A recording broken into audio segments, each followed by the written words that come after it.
Boa noite a todos, sejam bem-vindos os presentes e os internautas que estão nos acompanhando na gravação do programa Invenção do Contemporâneo. O tema da crise será abordado nos próximos meses em toda a programação da CPFL Cultura. Qual crise? Daquelas que podemos contornar para depois recuperar o equilíbrio anterior? Ou daquelas que nos desafiam a reinventar o mundo? A CPFL Cultura acredita na segunda alternativa. Por isso, em vez de fugir, vamos entendê-la em todas as suas dimensões: financeira, econômica, política, energética, social e psicológica. Há que se poder projetar luz na crise. Hoje damos continuidade ao módulo Esgotamento da Matriz Energética, com curadoria de Luiz Pinguelli Rosa. Geração elétrica e o papel da hidroeletricidade é o tema desta noite e será abordado por Roberto Pereira de Araújo. Roberto é engenheiro eletricista pela PUC do Rio de Janeiro, mestre em Engenharia de Sistemas e Controles pela PUC do Rio de Janeiro, chefe da Assessoria de Métodos e Modelos Furnas Centrais Elétricas, chefe de Departamento de Estudos Energéticos e de Mercado Furnas Centrais Elétricas, professor da Escola de Políticas Públicas e Governo da Universidade Cândido Mendes, autor e coautor dos livros Setor Elétrico Brasileiro, Uma Aventura Mercantil, O Brasil à Luz do Apagão, A Reconstrução do Setor Elétrico Brasileiro e colunistas Canal Energia. Após a exposição do tema, o convidado responderá às questões colocadas pelo público. Os interessados em participar com perguntas, por favor, dirijam-se a uma de nossas recepcionistas e pedimos também que os presentes desliguem os telefones celulares durante o evento. Chamamos agora ao palco Roberto Pereira de Araújo para dar início ao encontro. Obrigado. Obrigado.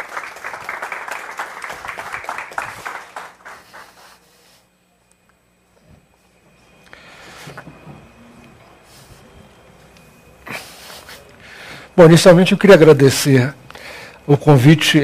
Para mim é uma coisa nova, para mim. Eu sempre estou perante um quadro negro e perante alunos, e nunca falei nesse assunto aqui num ambiente tão agradável como num bar, né?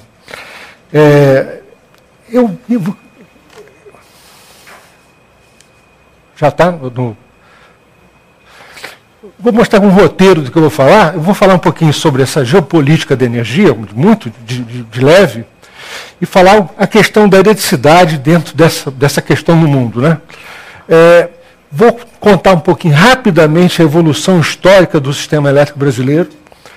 Vou contar uma coisa muito difícil de explicar para vocês que o sistema elétrico brasileiro é completamente singular no mundo. Não existe nenhum setor que funcione como o sistema elétrico brasileiro. Inclusive, há uma implicância de se dizer assim, não, isso é a jaboticaba que só tem no Brasil. Pois, se vocês querem um exemplo de uma jaboticaba, é o setor elétrico brasileiro. Nenhum setor funciona como o brasileiro. Vou falar um pouquinho como é que foi a experiência de implantar um sistema competitivo dentro desse sistema brasileiro. É aí que eu vou mostrar que a grande dificuldade, a grande complexidade, muitos pensam que o setor elétrico, que a competição se faz como se faz na feira livre, alguém que vai vender energia e oferece um preço e liga a sua usina para vender energia. No Brasil a coisa não funciona dessa maneira. Depois eu vou fazer especulações sobre o futuro, especulações mesmo, que eu acredito que nós estamos num ponto onde a gente não sabe exatamente para onde é que a gente vai. Acho que nunca a gente teve numa situação como agora, do século XXI. Primeiro porque nós não sabemos o quanto é que dura esse petróleo que até agora a gente consumiu, né? Além disso, a gente não sabe se o petróleo vai ter a mesma importância daqui para frente. E quando eu ouço essa conversa sobre pré-sal, eu fico meio em dúvida. Será que o petróleo vai ter realmente essa mesma importância? Além disso tudo, além dessa dúvida sobre essa fonte de energia, que ainda é a mais importante no mundo, nós estamos com essa questão ambiental. Eu mesmo assisti aqui às palestras anteriores sobre o meio ambiente e eu fico assustadíssimo. Eu acho que nós estamos num ponto de inflexão que eu acho que a humanidade nunca esteve, né? Eu acho que a gente vai ter que lidar com saltos tecnológicos, por exemplo. Não sei se vocês já viram, por exemplo, nós já acabamos de ter um salto tecnológico na iluminação, nas lâmpadas econômicas. Vocês já viram as lâmpadas LEDs. São lâmpadas, por enquanto elas estão muito fraquinhas, mas são lâmpadas que você encosta a mão e não tem calor.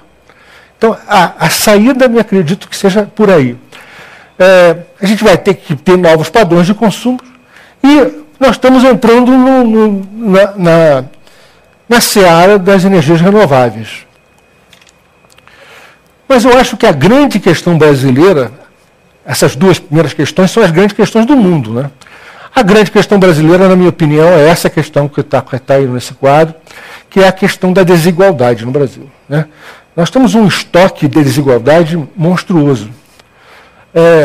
Temos esse modelo centro-periferia, e quando eu falo centro-periferia, não é o geográfico, não, que a gente vê nas cidades, não. É o centro-periferia, ou seja, alguém que está no centro está incluído e alguém que não está incluído, alguém que está excluído. E isso tem, por incrível que pareça, eu vou mostrar que isso tem muito a ver com a hidroeletricidade. Por quê? Primeiro que esse estranhamento que nós todos brasileiros temos, como é que um país tão rico, tão exuberante na natureza, pode não ter resolvido esse problema de desigualdade?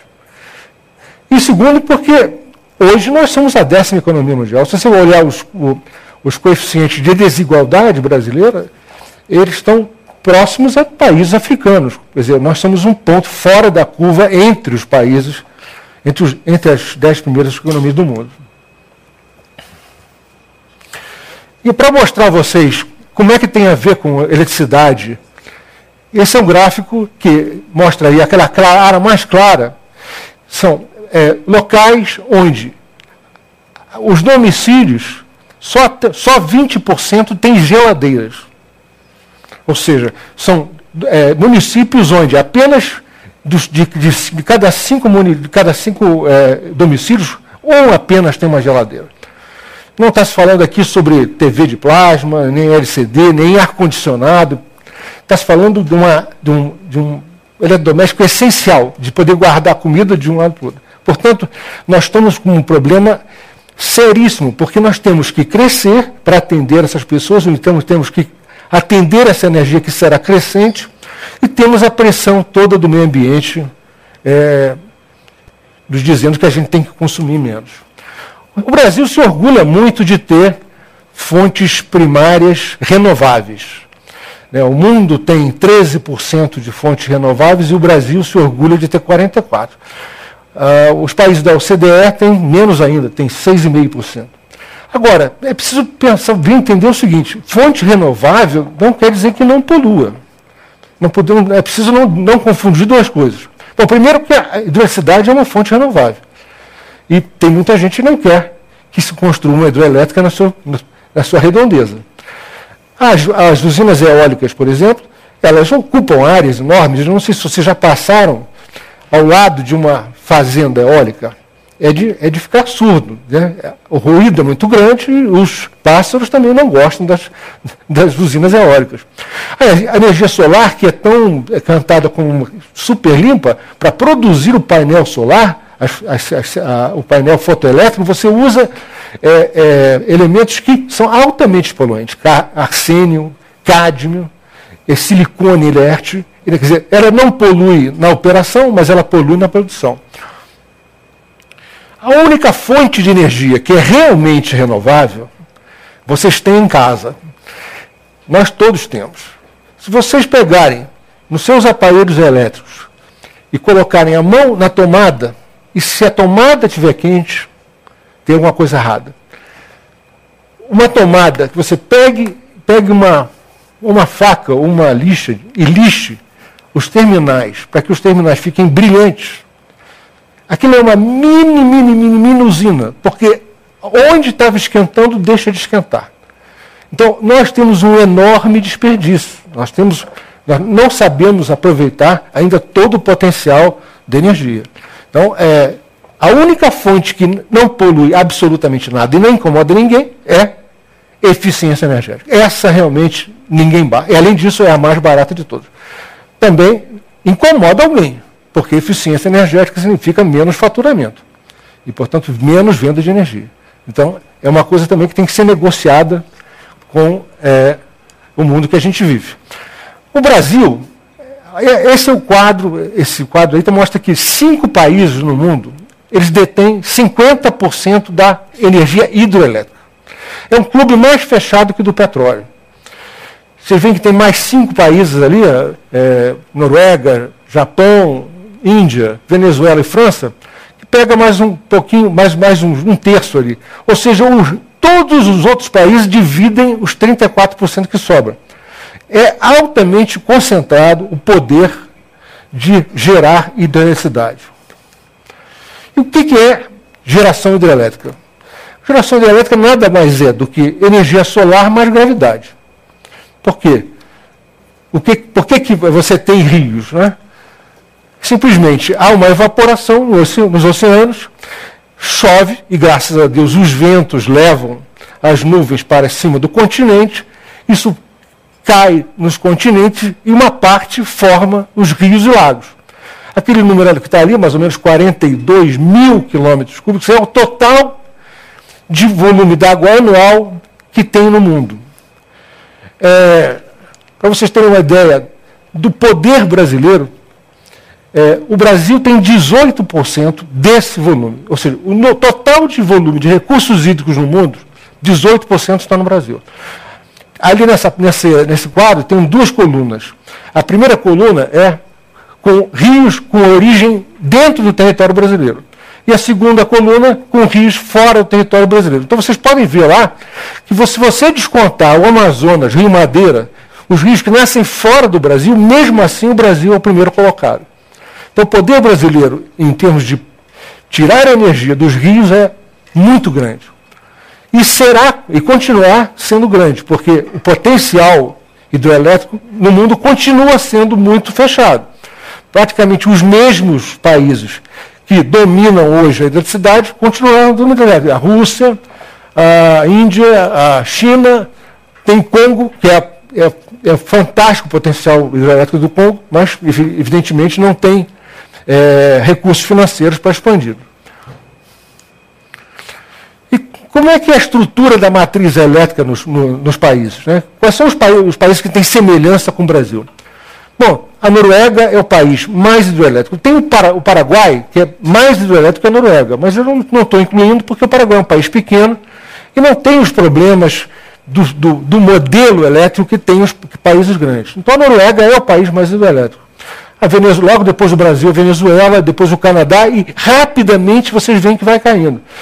Vocês podem olhar, por exemplo, que os Estados Unidos ele tem mais potência instalada hidroelétrica do que o Brasil. Mas ele só representa por volta de 8% da energia americana. Qual é a verdadeira semelhança entre os sistemas? A questão não é ser hidroelétrico, a questão é saber qual é o sistema que consegue guardar água. Quando você guarda água, e você consegue guardar ela por algum tempo, isso muda a questão completamente. E o único país que tem semelhança com o Brasil é o Canadá. Vocês podem olhar no gráfico que o Canadá, a soma dos reservatórios dele chega a quase 700 quilômetros cúbicos.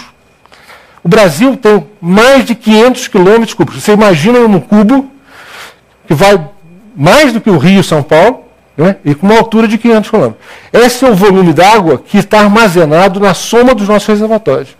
Então, o Brasil é completamente diferente do mundo, porque a questão do Brasil é saber se você usa água hoje ou se você usa água no futuro. Então, a inserção do tempo só acontece no Brasil. A Inglaterra não tem problema, mas a Inglaterra, quando decide gerar, ela não vai mudar a operação dela no dia seguinte ou no mês seguinte, porque ela gerou daquela maneira nesse dia. Hoje, nós não. O que nós fazemos hoje influi no futuro. E agora estou pulando para o segundo ponto, que é a questão histórica. Vocês podem reparar, esse eixo vertical, ele está em escala logarítmica. Você vê que o Brasil passou por um período de domínio privado. Ali naquele primeiro período ali, inclusive havia uma cláusula ouro, ou seja, a tarifa era indexada ao ouro. Depois disso, houve o fim da cláusula ouro, houve uma mudança onde o Estado passou a assumir as funções de planejador e de atuante no mercado, se criou o Departamento Nacional de Energia, depois se criou o Imposto Único de Energia Elétrica.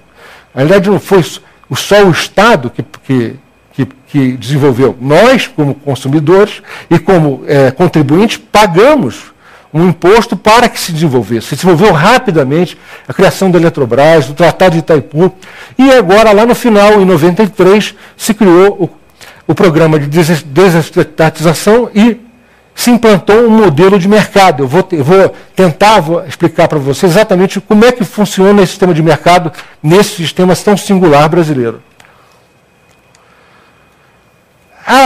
O que é interessante é que, em 1950, todas as nossas usinas estavam em torno do Rio e São Paulo.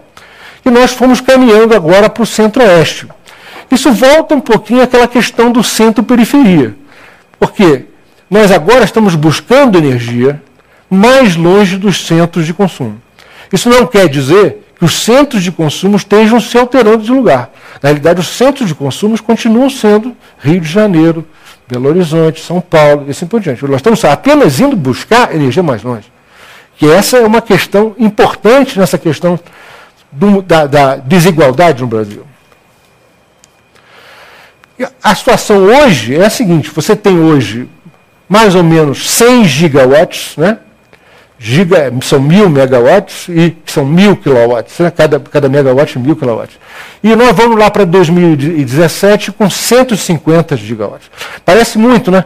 Mas é apenas 4% ao ano.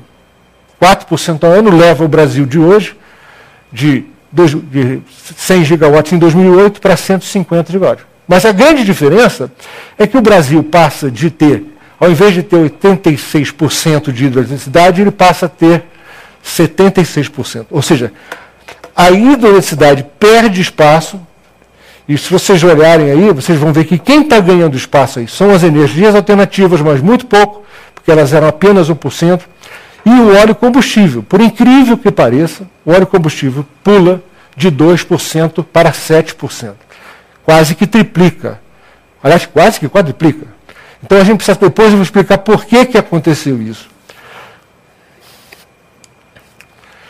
E aqui está, vamos dizer, uma das razões, uma das evidências, os leilões que foram feitos em 2007 e 2008, você sabe que hoje o mercado ele é competitivo, né? O governo faz leilões de energia sem definir de que fonte vem. Eu vou tentar depois explicar como é que é feito esse casamento. E, surpreendentemente, entrou muito pouca hidroeletricidade. Você vê que ali que existe a maioria foi o caso do Rio Madeira.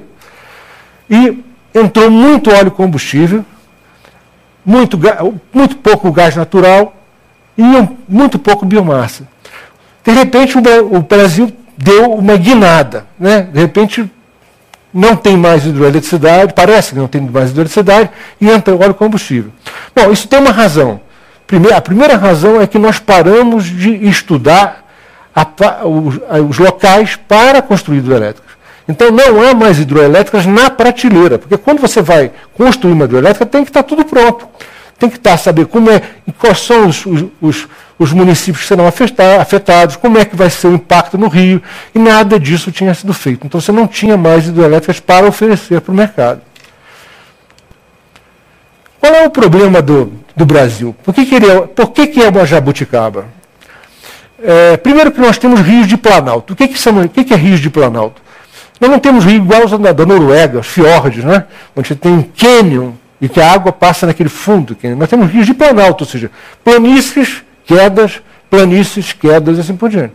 Por isso é que nós temos grandes reservatórios, porque quando você barra um rio na beira de duas planícies, você forma um grande reservatório atrás. Não é que o Brasil foi megalomaníaco, nada disso, é simplesmente uma característica brasileira. Os rios são extremamente caudalosos. Né? Quem não viu, por exemplo, uma foto da Foz do Iguaçu, por exemplo. Então, é muita água. Os rios caminham pelo território nacional grandes distâncias. E, além disso, apresenta uma diversidade hidrológica muito grande. Então, esse é um mapa do nosso sistema de transmissão. Vocês podem reparar que, se você quiser, lógico que você tem que mandar desligar o sistema de transmissão, para não levar choque. Mas se você quiser andar em cima das linhas de transmissão, do Rio Grande do Sul até o Maranhão, você vai, sem pisar no chão. E, para vocês terem uma ideia do tamanho disso aqui, se você colocar essas linhas de transmissão em cima da Europa, nós ligaríamos direto Portugal quase até Moscou. Não existe nenhum sistema no mundo que tenha esse nível de interligação. Não existe nenhum sistema no mundo. Voltando um pouquinho ao mapa anterior, vocês reparem que nós temos 4 subsistemas, né? Você tem transferências de energia de uma região para outra, grandes transferências. É como a linha é capaz de transmitir tanta energia como se eu pudesse pegar uma usina da região sudeste e jogar no sul. E vice-versa. Então, se você quiser fazer uma representação do sistema brasileiro, é como se fossem 4 caixas d'água ligadas por canos. Quem é que faz o papel de cano? Quem faz o papel de cano é a linha de transmissão. Então, o que o operador nacional do sistema faz? Ele procura gerar energia de tal maneira que ele não perca água, ou seja, ele não coloque água para fora das caixas d'água e, se precisar, ele gera térmica. Mas, se não precisar, ele usa água estocada. E, além disso, ele precisa saber aonde ele vai gerar e aonde ele vai parar de gerar. Então, por exemplo, vocês se lembram do racionamento. O racionamento no sul não teve racionamento. Por quê? Porque o sul, a chuva no sul foi diferente do sudeste. Uma diversidade da lógica. Por que nós não podemos receber energia do sul? Porque uma linha que liga Curitiba a São Paulo, que tem uma capacidade de 5.000 megawatts, hoje tem capacidade de 5.000 megawatts, não pôde transferir a água que estava sobrando no sul para o sudeste. Ou seja, é como se estivesse jogando água fora no sul e você não consegue transferir essa água para o sudeste para gerar a energia aqui. Agora, o problema é que nós temos, apesar de termos essas caixas d'água todas, parece que é tudo fácil, então basta não deixar faltar água e não deixar a água sair das caixas d'água.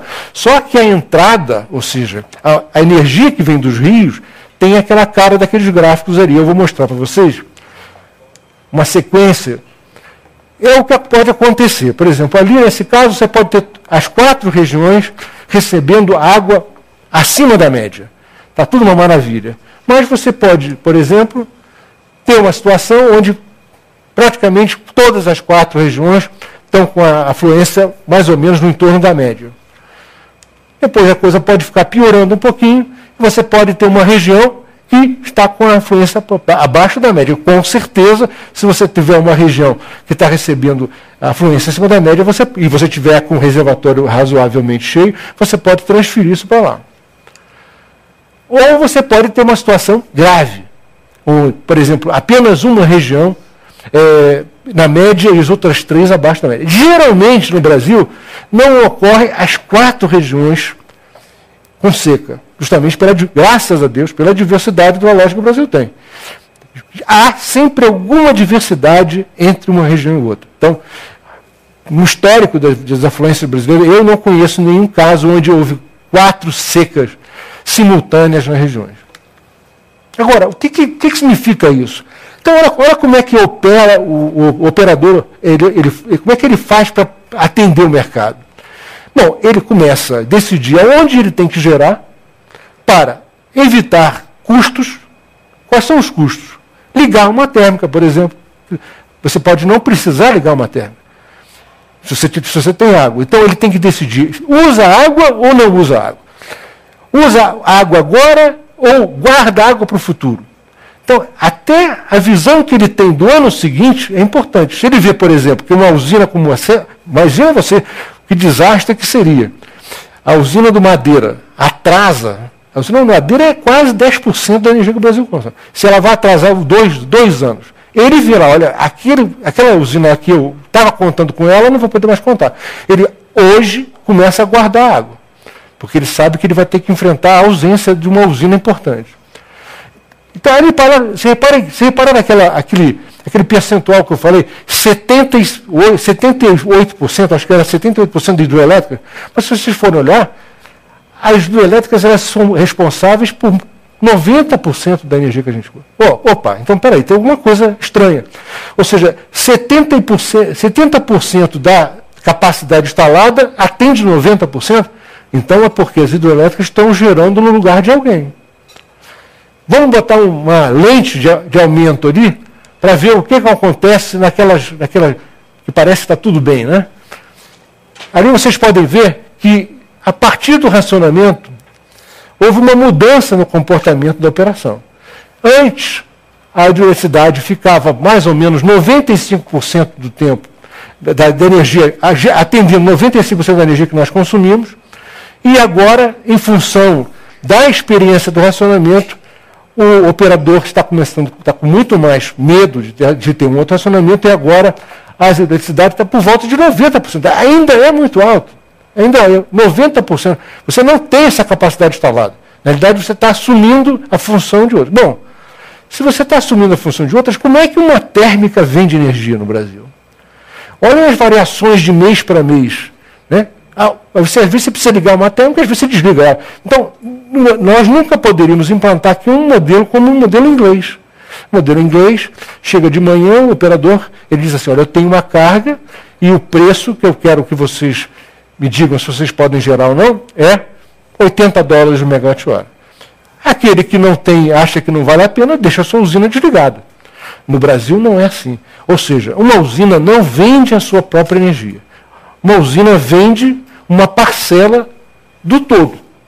Porque o que nós temos no Brasil é um monopólio de geração, monopólio natural. Não é? Veja bem, monopólio é uma coisa que às vezes ganha uma coisa pejorativa. Monopólio natural é quando você tem uma vantagem de gerir um sistema como se fosse um único dono. E é o que o Operador Nacional do Sistema faz. Ele não é dono das usinas, mas ele opera tal como fosse. E se não fizesse isso, nós perderíamos uma energia equivalente a Itaipu. Quando nós começamos a implantar o sistema de mercantil no Brasil, nós contratamos consultores ingleses que chegaram a sugerir isso. Chegaram a sugerir que as usinas hidrelétricas competissem entre elas e competissem com as térmicas. Seria um desastre completo. A otimização garante mais 25% da energia da soma das usinas individuais. É um jogo de soma positiva, é uma mágica. É a maravilha da gestão unificada. Mas nós temos hoje um modelo competitivo. Ali tem um quadro onde você está, claro, que você separou hoje a geração, transmissão e distribuição. São 3 funções completamente diferentes. Você pode ter uma usina, ser dono de uma usina, você não tem linha de transmissão e você não tem uma distribuidora. Não é verticalizado. Né? Alguém pode ter, por exemplo, uma linha de transmissão, ser dono de uma linha de transmissão. Além disso, você tem uma coisa nova no Brasil, consumidores livres. Nós somos consumidores cativos. Né? Parece até uma coisa estranha, parece que nós somos consumidores escravos, cativos. Mas existe um mercado, chamado mercado livre, onde você tem consumidores livres. Esses consumidores ou podem estar ligados na alta tensão, ou podem, por exemplo, ser clientes da CPFL, mas não compram energia da CPFL. Eles alugam a distribuição da CPFL para receber energia, por exemplo, da CEMIG. Ele pode comprar energia da CEMIG e pagar o aluguel da distribuição da CPFL. Na realidade, os elétrons e o fluxo, eles não querem nem saber do que é isso. Não tem absolutamente nada a ver com a operação. O despacho do operador diz qual é a usina que vai gerar. Portanto, os elétrons vão caminhar pela linha como o operador mandou. Tem a ver com o contrato desse consumidor que consome na CPFL ou energia da CEMIG? Absolutamente nada, não tem absolutamente nada. Sabe se essa energia da CEMIG vem para esse consumidor? Absolutamente nada. Apenas a CEMIG tem o direito de vender uma parte da energia do todo. Quem está consumindo, quem está gerando a energia que nós estamos consumindo, hoje, não sei, pode ser, por exemplo, que o operador esteja agora transmitindo energia de Tucuruí para atender a nós. E suponha que o Sul tivesse com problemas. A energia de Tucuruí caminha pelo Sudeste e vai para o Sul. Portanto, nós somos clientes do mesmo sistema. Aliás, quase todos os brasileiros. Né? Apareceu lá que 3% do mercado brasileiro é isolado. Apenas 3% não é atendido por esse sistema. Então, como é que funciona essa história de você fazer um leilão, né? Você faz um leilão e você precisa dizer o quê? Você precisa dizer, olha, eu preciso de uma usina numa certa data, alguém faz uma projeção do mercado e você diz, olha, essa usina vai entrar naquela data. E como é que você vai convencer a um investidor de que ele vai construir aquela usina se você não der a ele alguma garantia? Então, o que você faz? Você faz uma operação simulada dentro de um modelo chamado New Wave, que é muito criticado, é uma espécie de operação no laboratório, e através de uma grande média, de uma complicação tremenda, você tira um certificado de energia. Então é como se fosse um cartório que, em função da característica da usina, em função do sistema, ele diz, olha, a sua usina ela tem um efeito benéfico para o sistema de X, e, portanto, eu vou te dar um certificado de X. E de posse desse certificado, esse investidor vende essa energia. Antes de construir a usina, ele já vendeu, já contratou essa energia. Então é assim que funciona o sistema competitivo brasileiro. Não tem absolutamente nada a ver com os sistemas térmicos, onde há uma ligação entre a parte comercial e a parte de geração. Isso aqui é para assustar mesmo. Essa forma que aparece aí, e faz inveja à mecânica quântica, é a maneira de separar as responsabilidades entre as hidráulicas e as térmicas. Parece mecânica quântica, e é isso mesmo. Então, se eu conseguir que vocês achem complicado, eu acho que eu já fiz o meu papel, porque é complicado mesmo. As pessoas que discutem o setor elétrico, às vezes, eu fico abismado porque elas não conhecem. É uma situação, o Brasil adotou uma coisa muito arriscada, porque nenhum sistema no mundo adota isso. Nenhum sistema no mundo pega e coloca no coração do modelo comercial o modelo de operação. É uma questão única e eu acho que é arriscada. Dentro dessas fórmulas, tem aquela siglazinha CMO. Esse CMO significa custo marginal de operação. O que é o custo marginal de operação? É um parâmetro do operador, não é nada complicado. É o seguinte, o operador olha para o futuro, vê a quantidade de água que ele tem. Ele tem um mecanismo matemático que diz, olha, parece que as afluências são boas, as usinas que estão aí para frente, nenhuma delas está atrasada, o mercado está razoável, portanto eu tenho água suficiente. Portanto, a água vale pouco. Então ele joga a água lá para baixo. Bom, se ele joga lá para baixo, é que alguém está comprando essa água, essa energia gerada pela água. Quem é que compra a energia gerada pela água? As térmicas que não precisam gerar. Porque se ele acha que está tudo bem, para que ligar uma térmica? Então, o mercado brasileiro é um mercado estranho. Uma usina não vende a sua energia, ela vende um determinado certificado. A diferença entre o gerado e o certificado é liquidada no mercado spot, por uma coisa chamada preço de liquidação de diferença. Esse preço de liquidação de diferença é igualzinho ao custo marginal de operação, a menos de limite. Olha que coisa estranha. Quando você vai falar em mercado spot no mundo, mercado spot, o petróleo hoje fechou, é que alguém está vendendo e alguém está comprando. No Brasil não é assim. O sistema de preço de curto prazo do mercado brasileiro não tem absolutamente nada a ver com negociadores comprando e vendendo. É o preço que o operador nacional do sistema acha que vale o megawatt-hora gerado por água. Quando falta água, o preço sobe a barbaridade. E quando sobra água, ele vai cair lá para baixo.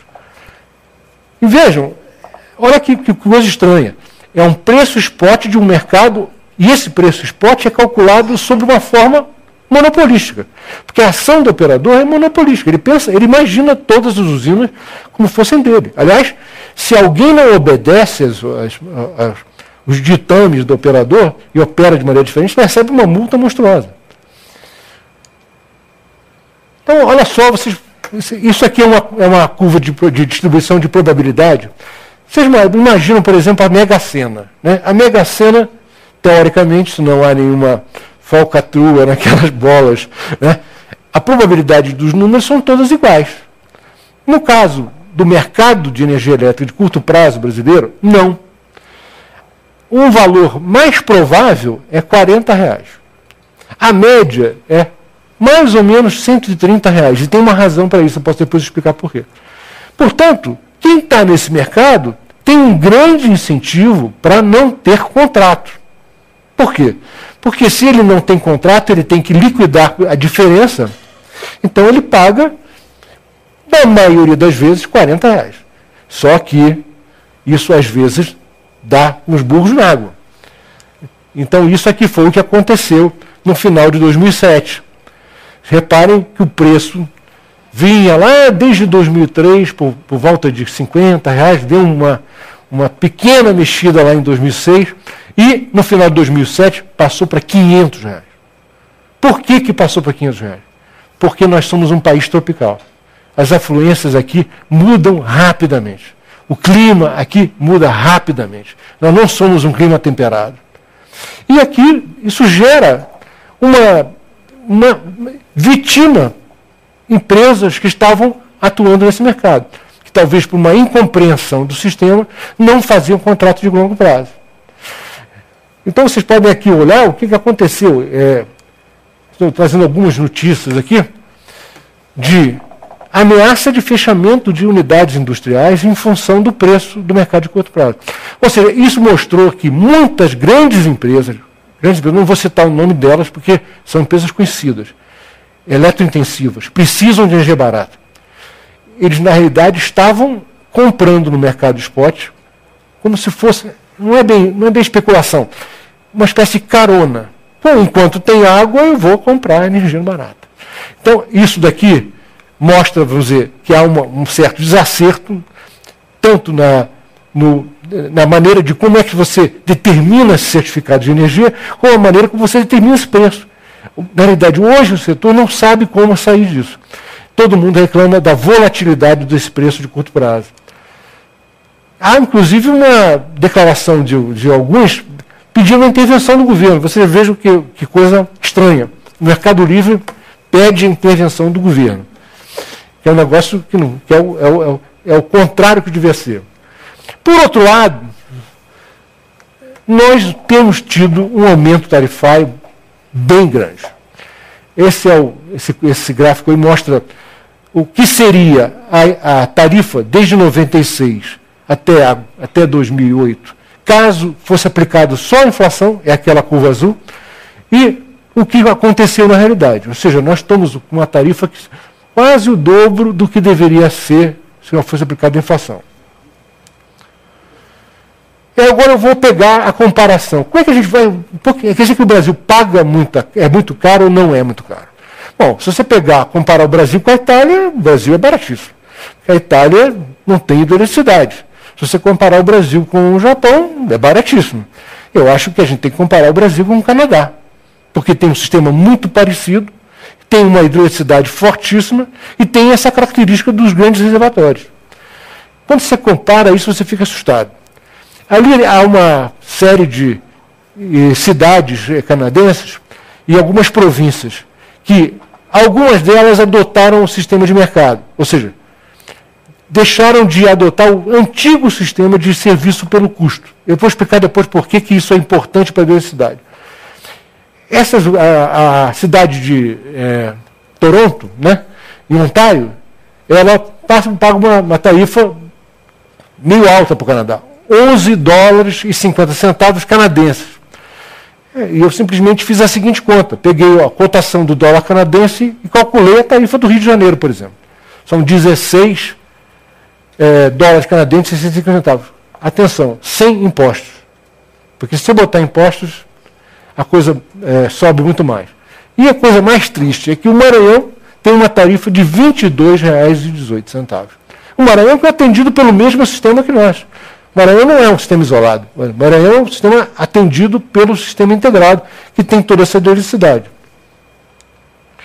Se você olhar e comparar a tarifa de Ontário, que não é uma província barata, comparar isso com os estados brasileiros, você fica mais assustado ainda. Lá em primeiro lugar está o Maranhão, com 640 e tantos reais.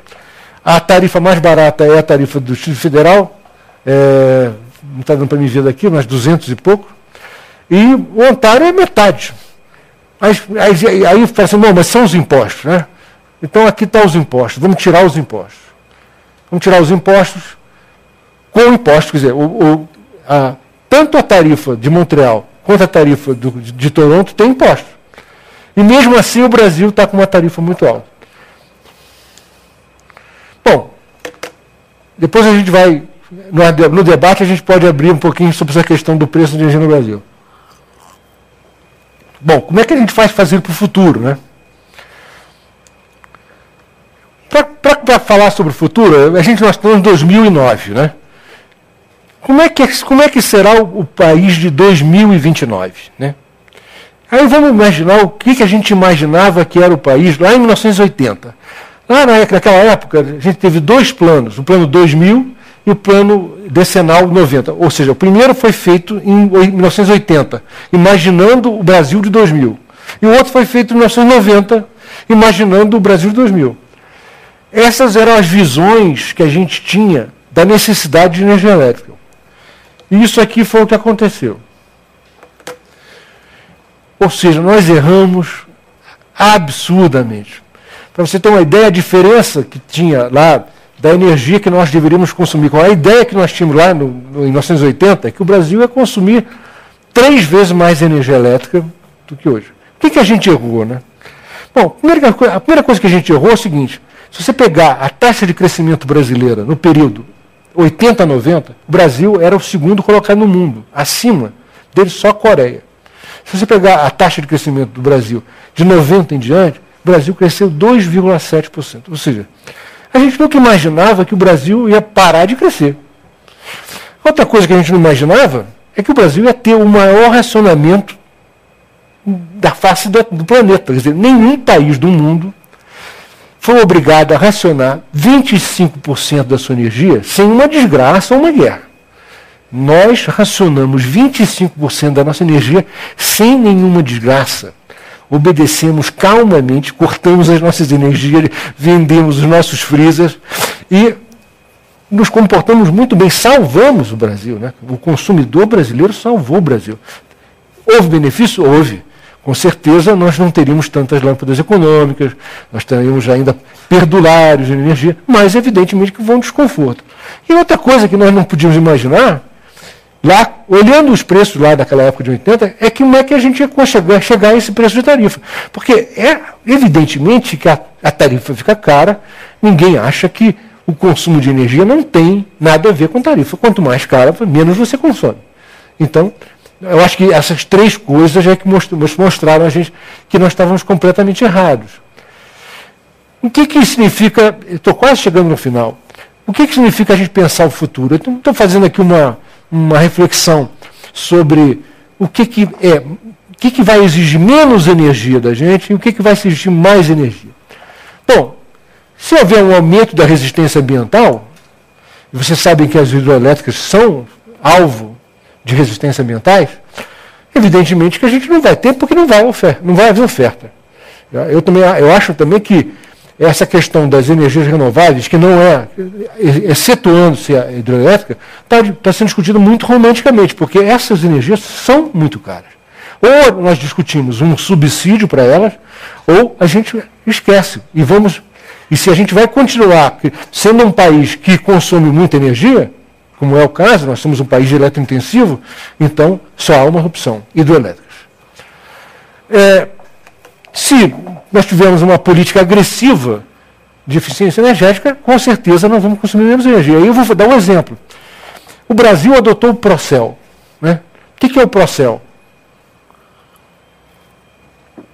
O Procel pega uma geladeira e faz um teste na geladeira. Se a geladeira consome muito, ele ganha uma letra G.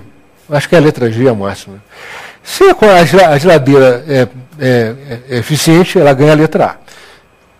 Não é por acaso que a geladeira de letra G é mais barata do que a letra A. Evidentemente, quem compra a geladeira letra G é geralmente quem não fez um esforço para pagar aquela geladeira e agora descobre que a geladeira é a mais cara, consumidora mais cara. Como é que fez os Estados Unidos? Agora, imagina assim, os Estados Unidos é tudo liberado, é mercado livre. Não. O mercado americano adotou o seguinte: um padrão chamado mínimo standard, mínimo energy standard, acho que padrão, uma coisa desse tipo. Lá, uma geladeira, se não consumir até tantos kWh por litro, não pode ser fabricada. Se for fabricada, o governo vai lá, faz um teste nela e tira ela do mercado. A Austrália adotou isso, a Nova Zelândia adotou isso, o Canadá adotou isso. Então, a gente precisa pensar essa coisa do Procel. Não adianta ficar botando letra. Nós precisamos pensar num padrão mínimo e exigir dos fabricantes uma melhoria. Eu estava falando sobre, no início eu falei sobre a tomada. A tomada dos nossos aparelhos elétricos, todas são mal construídas. O fio que liga o micro-ondas, a torradeira, a que vai até a tomada, eles esquentam. O fio não pode esquentar. O fio esquentar é como se fosse uma linha de transmissão tendo perdas enormes. Então, tudo isso é coisa que tem que fazer. Evidentemente, nós podemos ter uma mudança do padrão de desenvolvimento. Ou seja, por exemplo, nós podemos crescer sem produzir tanto alumínio. Se a gente não produzir tanto alumínio, a gente diminui a quantidade de energia. Do outro lado, se a gente vai precisar mais energia. Bom, se a gente fizer uma redistribuição de renda, meus amigos, nós vamos precisar de muito mais energia. Vocês lembrem daquele mapa lá. Você imagina de cada 5 casas, 4 não tem geladeira. E olha que o Luz para Todos chegou. Ele tem luz. Só que ele só pode pagar uma lâmpada. Suponha que ele um dia possa comprar uma geladeira. Eu já fiz essa conta. Se apenas tomando em consideração apenas a energia consumida pelas geladeiras faltantes no Brasil, você precisaria construir outra Itaipu. Só isso. E a conta não está fechada, porque, evidentemente, para produzir geladeira, você precisa produzir o aço, o plástico, evidentemente que tudo isso consome energia. E, portanto, é uma visão onírica. Ninguém vai imaginar que o Brasil vai, de repente, passar dessa carência de geladeiras para total disponibilidade de geladeira. Mas é apenas uma espécie de horizonte que a gente tem que ter claro. Aqui isso mostra como é que o Brasil tem evoluído desde lá de 1971. O mundo tem aumentado sua eficiência, ou seja, o mundo, a quantidade de energia associada ao PIB mundial está cada vez diminuindo mais. E no Brasil não. No Brasil nós estamos mantendo o mesmo padrão. Ou seja, para crescer a gente precisa sempre da mesma energia, sempre da mesma energia. Porque, evidentemente, você só produz produtos básicos. Em vez de você vender alumínio, você podia vender uma geladeira de alumínio, você podia vender um avião de alumínio. E, evidentemente, que aquela curva ali da eficiência energética ia cair. Se você olhar, eu não trouxe, mas a taxa de ganho da eficiência da China é uma coisa fantástica. A China está ganhando mais dinheiro por unidade de energia do que o Brasil. Está crescentemente fazendo mais eficiência. Qual é o grande problema, nesse caso todo, a última transparência da hidroeletricidade? Eu acho que o problema da eletricidade não é... Evidentemente que há impacto ambiental. Evidentemente que os peixes vão mudar. Evidentemente que a fauna vai sofrer. Evidentemente que pessoas vão sair das suas casas porque as áreas são alagadas. Mas o problema é o seguinte... Quando você olha o que é uma usina térmica? Uma usina térmica é uma fábrica de quilowatt-hora. Ela não pode ser mais outra coisa. Uma usina hidrelétrica pode ser uma porção de coisas. Ela pode produzir energia elétrica, ela pode ser, por exemplo, parte de um projeto de irrigação, ela pode ser parte de um projeto de transporte fluvial, basta você fazer uma inclusa. Então, um rio que não tinha navegação, porque talvez tinha uma corredeira, você constrói uma usina, e aí o navio entra por baixo, existe um tanque que eleva o navio, como era o canal do Panamá, e ele continua navegando depois. É o que parece que vai haver no Rio Madeira. Você pode ter um projeto de turismo. Quem algum dia chegou a visitar o Lago de Furnas, imaginem os interesses que existem municípios em torno do Lago de Furnas, porque o Lago de Furnas é um ambiente como se fosse uma grande praia, grandes barcos, pescadores. Então, isso tudo pode ser pensado. Outra coisa, o grande erro que nós cometemos, a usina de Tucuruí, por exemplo, que é uma usina que atende principalmente grandes consumidores, existem ainda municípios que não têm energia. Como é que pode a gente construir uma usina na casa das pessoas e você não consegue nem ter um projeto de que essa mesma usina vai suprir energia naquela região? Isso é uma coisa que tem que ser mudada. Se você pode construir, você imagine a quantidade de máquinas que exige para mover, para a movimentação de terra de uma usina. O ganho de escala que você tem para poder fazer estradas, fazer pontes é enorme. Ou seja, construir uma usina hidrelétrica é uma grande oportunidade de fazer grandes coisas para uma região. Primeiro, outra coisa, suprimento de água. Você pode fazer, tratar a água do reservatório de tal maneira que aquela região tenha um suprimento bom. Você pode, por exemplo, fiscalizar a mata. Já que a usina vai estar ali, é um perímetro enorme do reservatório, basta você colocar isso como um dos serviços da eletricidade. O problema da eletricidade não é, me parece, né, me perdoem se eu estou me enganado, perdoem os biólogos, não é um problema biológico. Parece que você colocar um enclave, como é uma usina hidrelétrica, numa região, puxar uma linha de transmissão e levar para uma outra região, é um absurdo. Bastaria você imaginar a usina como se fosse um projeto de vários ministérios, e não um projeto do ministro de Minas e Energia. Ou seja, o quilowatt-hora não pode pagar tudo isso. Eu não tenho nenhuma dúvida de que a eletricidade é uma saída para o Brasil. Ainda mais quando não há grandes mudanças de padrão de desenvolvimento. Agora, imaginar que os ambientalistas, os movimentos atingidos por barragens são os inimigos do Brasil, eu acho um exagero. Eu e o Pingueri já tivemos várias vezes, por exemplo, num debate com os movimentos atingidos por barragem. E eles nos dizem um argumento que você não fica sem resposta. Eles dizem o seguinte: bom, se vocês querem uma usina para construir mais fábricas de automóveis, mais fábricas de alumínio para exportar, para tirar minério para exportação, ferro ligas para exportação, por favor, sujem o quintal de vocês. É isso que nós ouvimos lá. E eles estão corretos, porque eles estão dizendo apenas o seguinte, que uma hidrelétrica pode ser uma dominação de uma região sobre outra. É isso que a gente tem que evitar.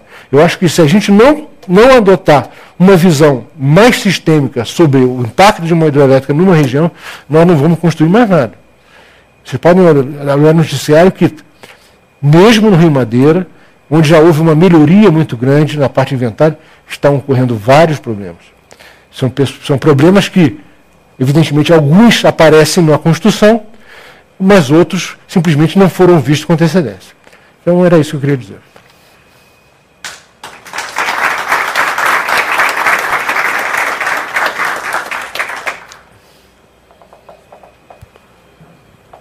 Como é que foi o meu tempo? Iniciaremos agora a sessão de perguntas ao público. Aqueles que tiverem interesse, é só levantar as mãos, que a Fernanda e a Cláudia vão levar o microfone.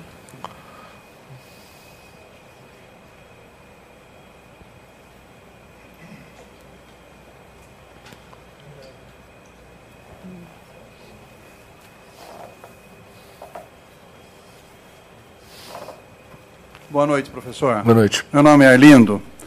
Nem é uma pergunta, é apenas um comentário. Definitivamente a gente é um país lusitano, certo? Porque sabemos tudo que tem que ser feito e não fazemos. Não é isso? É tudo de ponta cabeça. Por exemplo, a geladeira que o senhor citou. A pessoa menos informada é que compra a que consome mais. E que vai gastar mais. Não é verdade? Isso me faz lembrar uma coisa. Eu costumo participar de um seminário no Instituto Brundel, não sei se o senhor deve conhecer, em São Paulo. E uma vez o Rubens Recupero, o ex-embaixador, ex-ministro, ele comentou uma coisa muito interessante. Nós estávamos numa reunião e o Norman Gall, que é o presidente do Instituto, estava afastada por uma cirurgia, algo assim. Então o recupero disse o seguinte, falou, olha, você sabe qual é a grande diferença entre nós brasileiros e o Norman Gall, que é um americano que se naturalizou brasileiro com 65 anos de idade? Ele falou, a diferença é que nós falamos muito e eles fazem. Ele veio para cá, ele deu o exemplo. Ele veio para cá, foi na periferia de São Paulo,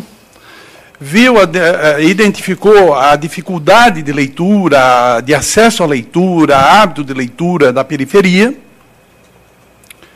Em 6 meses, ele colocou 3 vans lotadas de livro na periferia de São Paulo. Por coincidência, essa semana eu recebi um e-mail. Esse programa está sendo apresentado, foi apresentado a semana passada, ou há 15 dias passados, alguma coisa assim, no Peru, mostrando. Ou seja, ele viu a necessidade, foi lá e resolveu. Aqui, pelo que o senhor expôs, e a gente vê regularmente isso, a coisa continua e não tem solução. Não é verdade? Agora, só para encerrar, porque eu não vou ficar monopolizando aqui, é mais um comentário e não uma pergunta. Uma coisa que me chama a atenção, eu acabei de ler um livro sobre Bismarck, certo? Que unificou a Alemanha. O que tudo indica para mim, assim, a grosso modo, pode ser que eu esteja muito pessimista nisso, é que existem muitos interesses de fora, muitos interesses, principalmente nas ONGs, políticos, enfim, que sabotam esse tipo de coisa para que o país fique empatinando décadas e décadas e décadas. Por quê? Se resolvesse o problema de impostos nesse país, resolvesse esses problemas de energia, como o senhor acabou de citar, que é um expert no assunto, se isso fosse resolvido, esse país teria uma explosão. Uma explosão.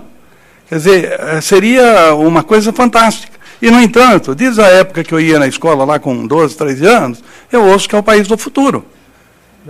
É a mesma história, quer dizer, então tudo indica que esse negócio não tem fim. Era isso, era mais um comentário do que uma pergunta. Muito obrigado. Eu posso fazer um comentário? Eu acho que tem uma diferença, né? Por exemplo, o que aconteceu com a gente em 2001, a gente teve uma falta de energia, como eu já disse, que eu acho que é inédita no mundo. A energia era rara, né? Hoje nós temos energia cara, diferente. Quer dizer, acho que dificilmente a gente vai ter um outro racionamento.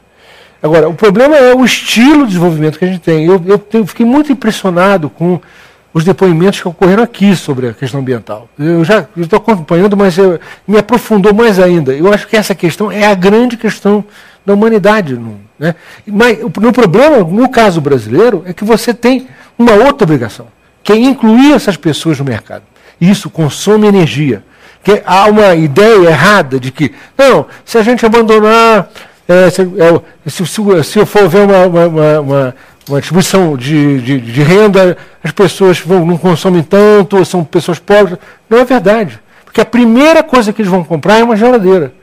E dentro de uma casa, fora os ar-condicionados, evidentemente, a coisa que mais consome energia elétrica é uma geladeira. Então, se o primeiro passo de uma pessoa que precisa de conforto é comprar uma geladeira, nós estamos mal, porque nós precisamos saber como é que a gente vai atender essa coisa. E aí eu acho o seguinte, na realidade, nós precisamos pensar como é que nós vamos redividir, assim, em vez de fazer uma redistribuição da renda, temos que fazer uma redistribuição da energia. Quem consome muito tem que consumir menos para sobrar para eles poderem consumir.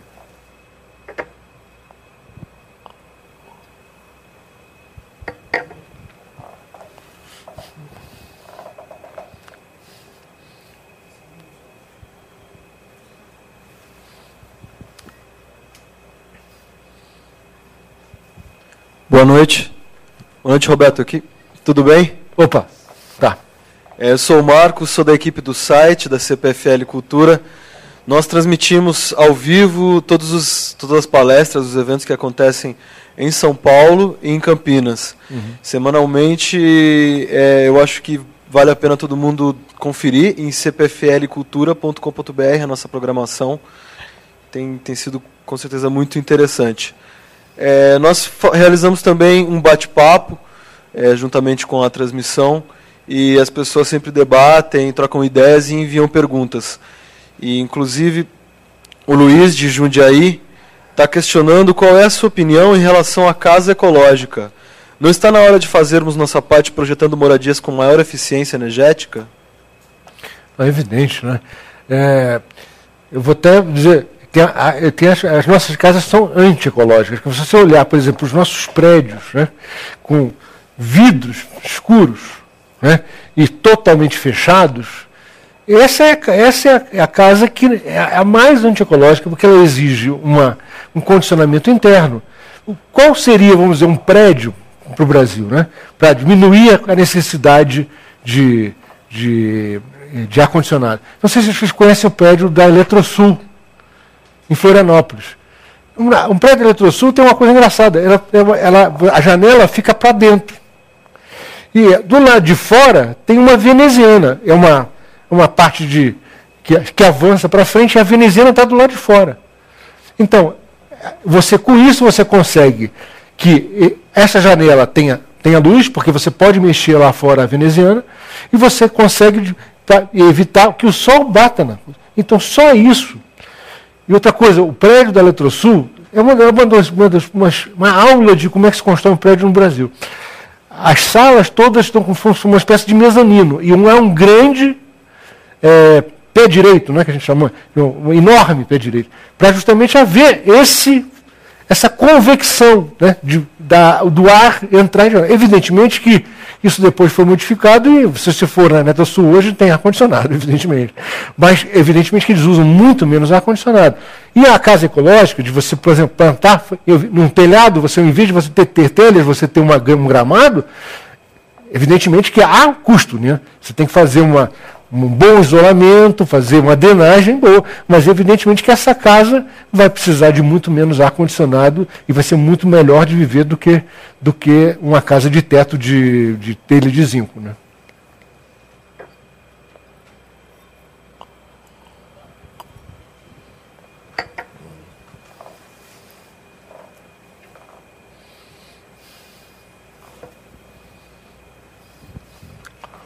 Professor, boa noite. Boa noite. Meu nome é João Luiz, eu trabalho na indústria química, não sou nenhum especialista em energia elétrica, mas eu sei que transmissão de energia elétrica sobre grandes distâncias gera perdas. E quando eu vi o mapa que o senhor mostrou do sistema interligado, que pode, o equivalente a Lisboa-Moscou, eu fiquei imaginando se isso não gera uma enorme perda de energia elétrica por causa dessas distâncias também muito grandes. Então, a nossa jabuticaba, que é o sistema interligado, não seria uma jabuticaba um pouco sem doce? Até quanto podemos aumentar a tensão para transmitir energia sem perdas significativas? Não, olha, desculpe, esse é um grande engano. A transmissão, porque quando você transmite em alta tensão, por que você transmite em alta tensão? Porque você transmite energia, que é a multiplicação da potência da tensão vezes a corrente. Quando você aumenta a tensão, você diminui a corrente. Então, a transmissão longa distância no Brasil, em qualquer país do mundo, a média é 4% de perdas. A grande perda, existe perda na transmissão, mas não nesse grande sistema que eu mostrei. Está dentro das distribuidoras. Nas distribuidoras é que há grandes perdas.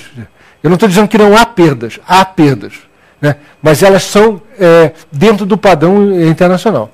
Por volta de 4%, é muito pequena.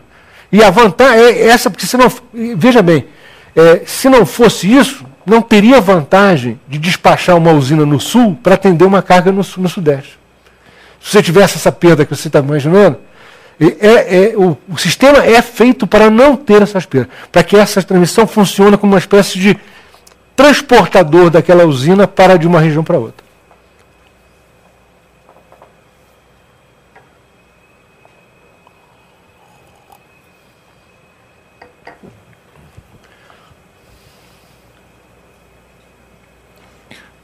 Primeiramente, gostaria de dar os parabéns pela bela palestra. Obrigado. Porém, eu também sei que, em função do tempo, ela foi bastante comprometida. Eu acho que tinha pontos que poderia ser muito mais detalhado. Enfim, pelo tempo, não foi uma palestra trivial. Dá para dizer uma série de coisas do nosso sistema elétrico. Primeiramente, nós tivemos um socialismo tupiniquim aqui no Brasil, ou um capitalismo tupiniquim, onde o Estado investia para construir as usinas e quem tirava o lucro eram as grandes indústrias. Nós fizemos energia, né, barata, e existia grandes subsídios para grandes indústrias. A tarifa industrial era extremamente subsidiada. Então, o Brasil era socialista no momento de investir e era capitalista no momento de tirar o lucro. Agora, nós temos uma situação que está mais ou menos a mesma coisa. Quando foi privatizado tudo, nós estamos fazendo um socialismo quase que às avessas. Quando a tarifa cobrada, ela não é em função da concorrência, mas existe na lei de concessão o direito da concessionária a ter um tanto de lucro. Então, ela ganha para administrar o sistema, não para vender energia elétrica.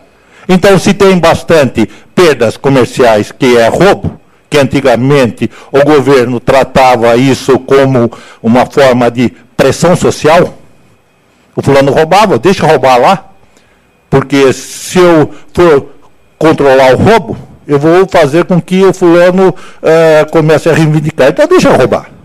Hoje, as perdas comerciais são jogadas dentro da tarifa. E nós temos tarifa alta.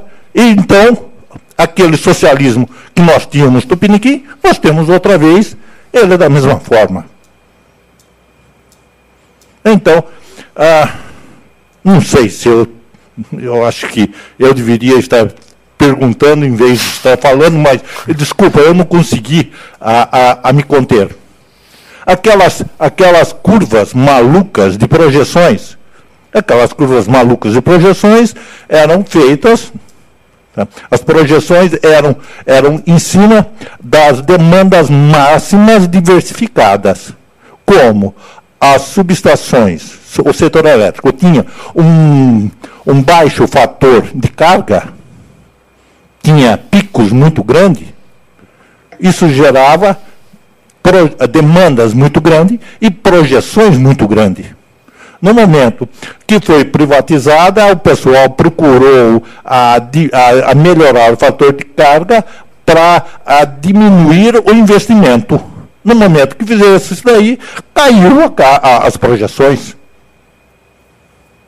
Enfim, eu gostaria que o senhor explorasse um pouquinho melhor essas questões. Bom, eu vou ter que... Você tocou vários pontos muito bons. Eu não sei se eu vou ter tempo de explicar tudo. Olha, primeira coisa, você tem toda a razão.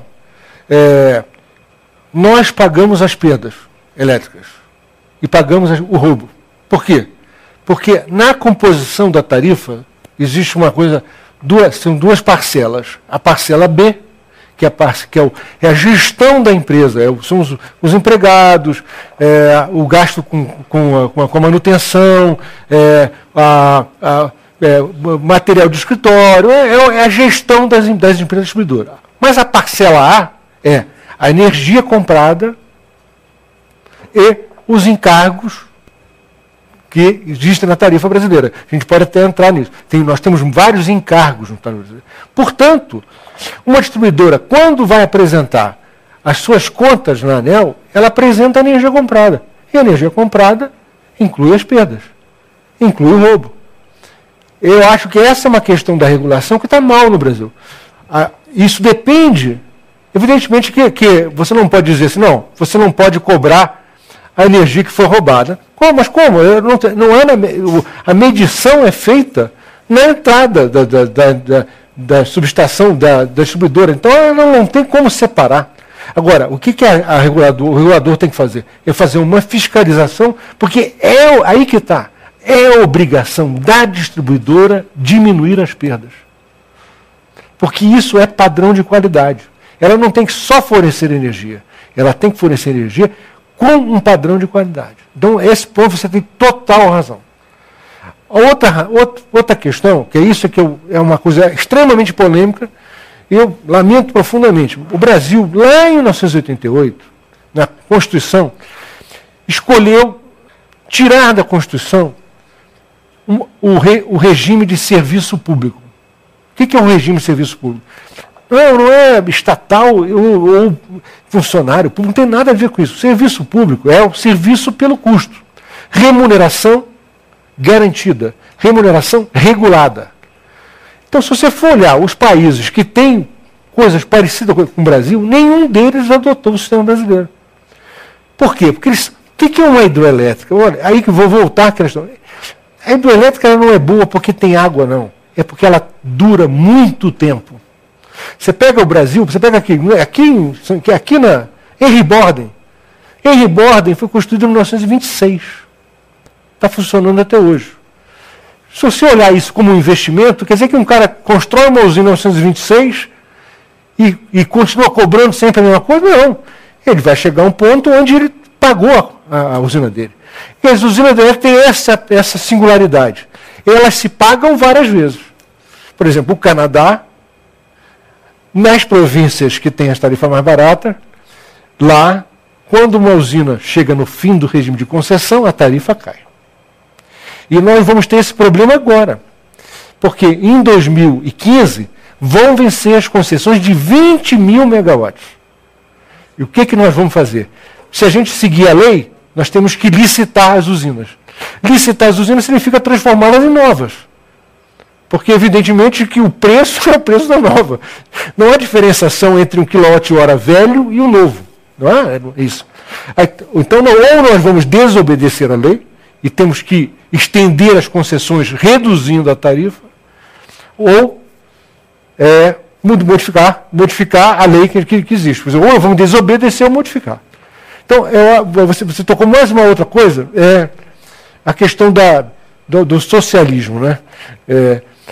Na realidade, eu acho que não é bem socialismo. Existe um tipo de capitalismo que o Brasil adotou e que é adotado também em outros países. O Canadá subsidia o alumínio também. Subsidia o alumínio. Então, a pergunta que nós temos que fazer é o seguinte: o Brasil quer continuar a ser um país exportador de matéria-prima, exportador de produtos eletrointensivos? É isso que a gente tem que perguntar. Aí as outras respostas vêm. Bom, então nós precisamos tanto de hidrelétrica, tanto de termoelétrica, então a tarifa pode ser não sei quanto. Quer dizer, você tem razão em todas as três, só não deu tempo para me falar de tudo. Entendeu?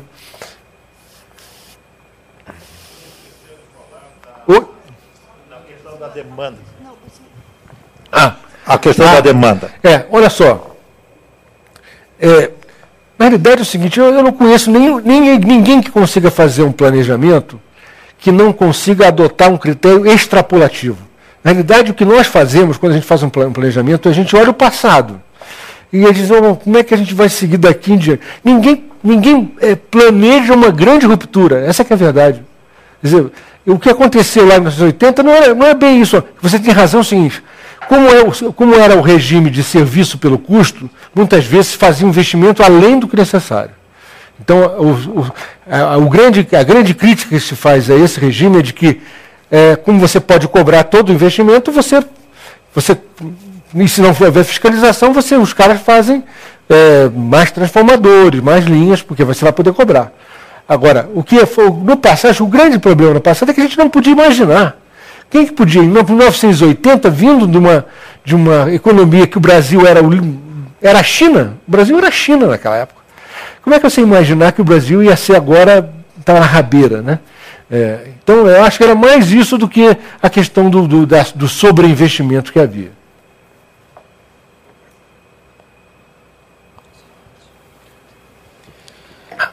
Aqui. Boa noite, professor. Opa. Meu nome é Tomás. Gostaria de explorar um pouquinho a questão da eficientização energética. As empresas têm por lei que destinar uma parte de sua receita operacional líquida para trabalhos de eficientização energética, né? Eu gostaria de saber do senhor se o governo tem feito a parte dele ou tem deixado esse trabalho todo nas mãos das empresas, distribuidoras, enfim. O que o senhor acha que o governo tem feito nessa questão? Para falar a verdade, eu nunca entendi muito bem como é que você determina que um programa de eficientização energética seja tocado por quem vende energia. Não, você pode até fazer, né, porque, afinal de contas, é um negócio deles. Mas é preciso fiscalizar. Quer dizer, eficiência energética, tem outra coisa, eficiência energética não pode ser só eficiência energética da distribuidora. Quer dizer, trocar os isoladores. Lógico, é ótimo. Né? Mas você tem eficiência energética no consumo. Né? E aí, por exemplo, você tem que. Seria o caso de uma distribuidora fazer uma fiscalização numa casa, eliminar todos os gargalos e a conta dela baixar. Entendeu? Quer dizer, isso aqui é estranho. Quer dizer, como é que a gente compatibiliza isso? Eu acho que é muito mais que você está dizendo. Quer dizer, o governo não está fazendo o papel dele. Você precisava ter um programa agressivo de eficiência energética, onde não existe uma letra classificadora do equipamento, e sim um padrão mínimo. Quer dizer, olha, vou citar, a coisa mais perdulária de energia no Brasil são os chuveiros elétricos. Quanto mais barato o chuveiro elétrico, mais ele gasta energia. Então, quer dizer, já a existência de chuveiro elétrico já é um absurdo. Você podia ter um país que tem tanto sol, você podia estabelecer, por exemplo, um programa de subsidiado de aquecimento solar, né? Como está se fazendo, mas em escala pequena.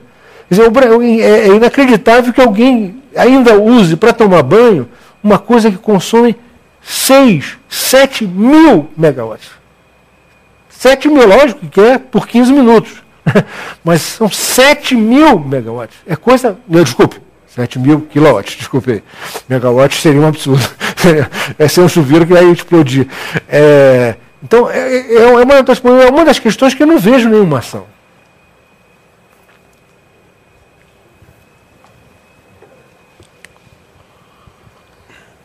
Boa noite. Meu nome é Luiz, eu sou mestrando em Planejamento Energético pela Unicamp e atuo no CPQD como pesquisador em eficiência energética para telecomunicações.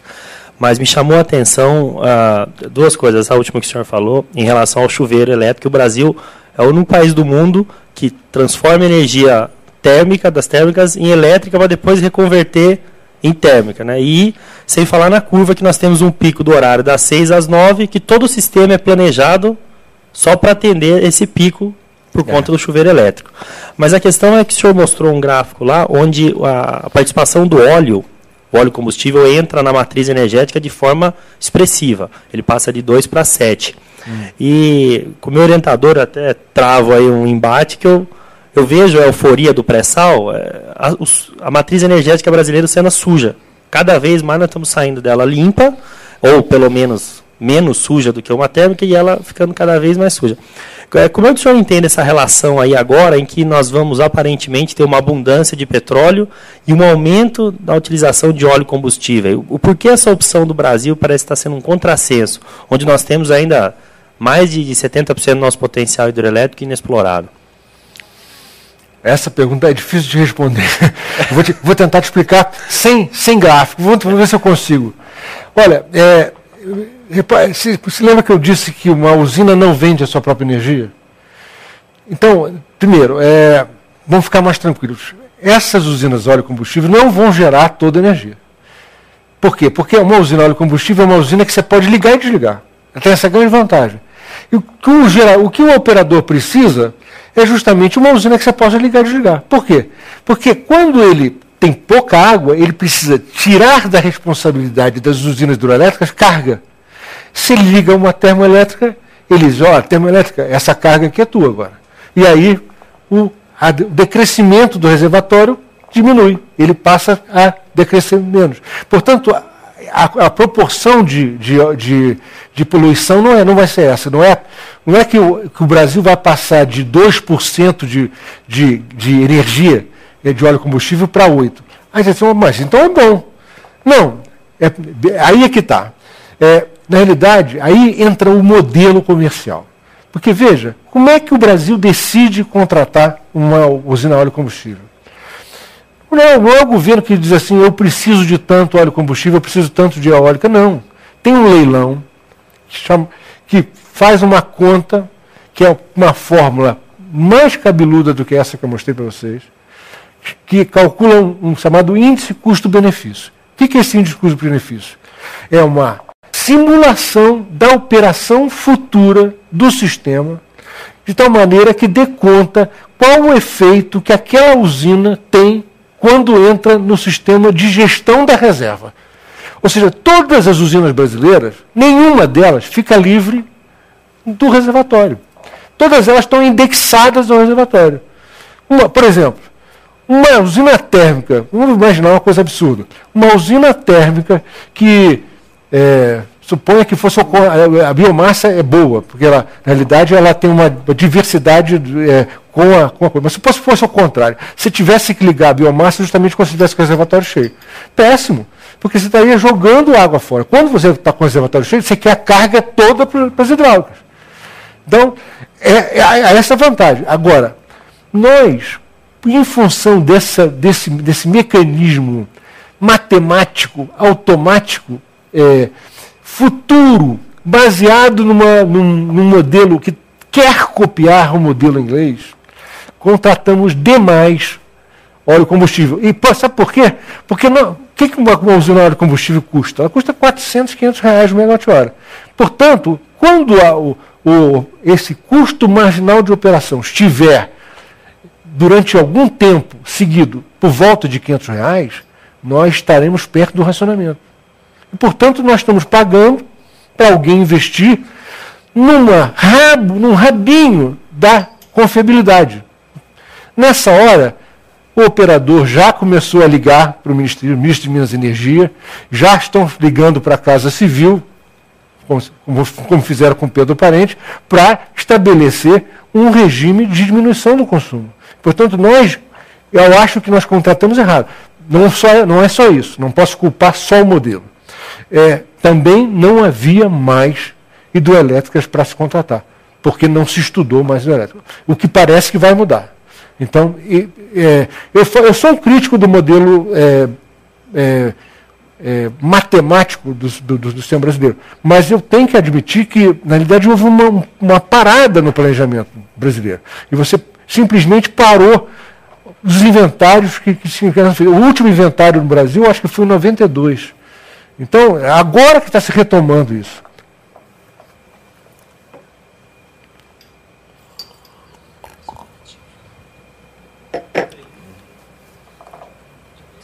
Boa noite, professor. Boa noite. Meu nome é Constantino, eu sou engenheiro. E parabéns pela explanação. Obrigado.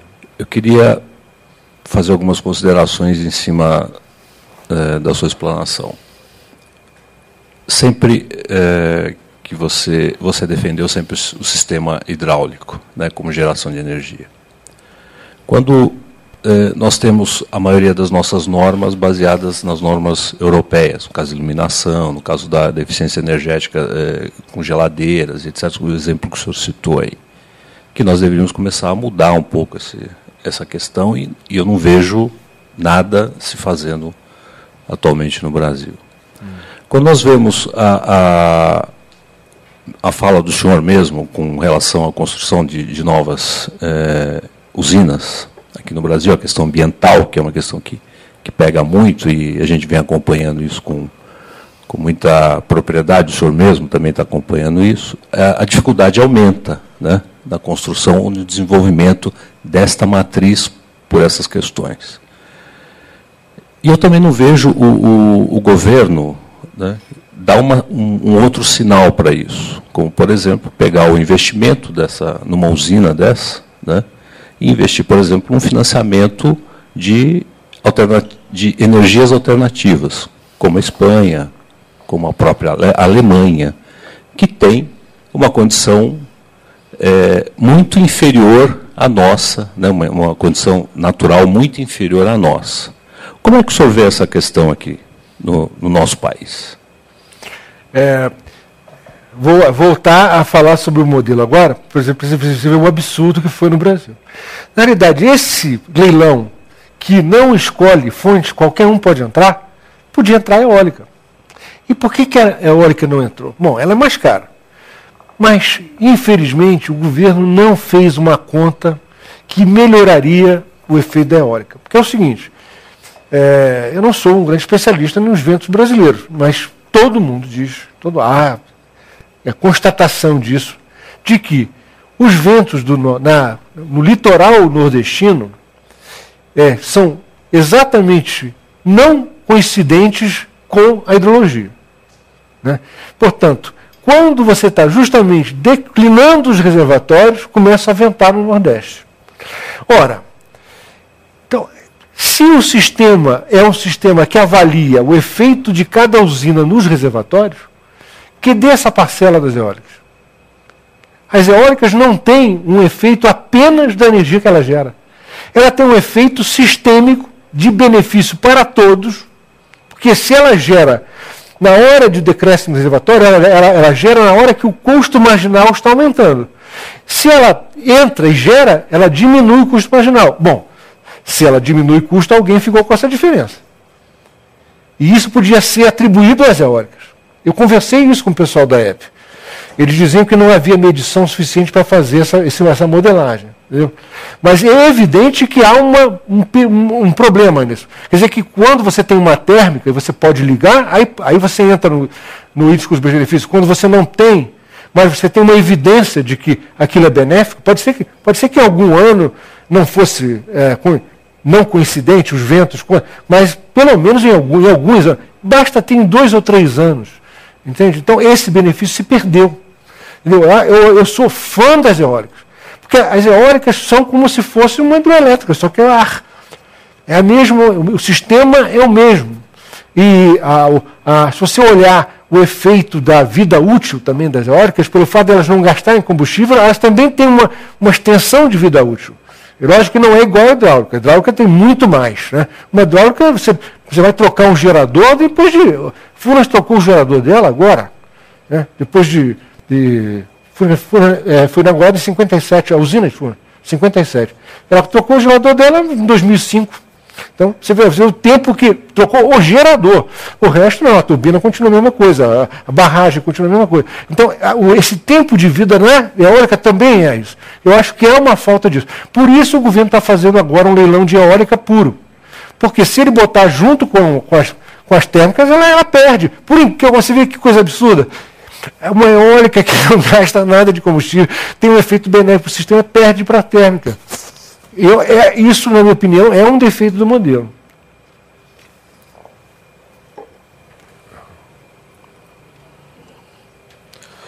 Roberto, mais uma pergunta da internet.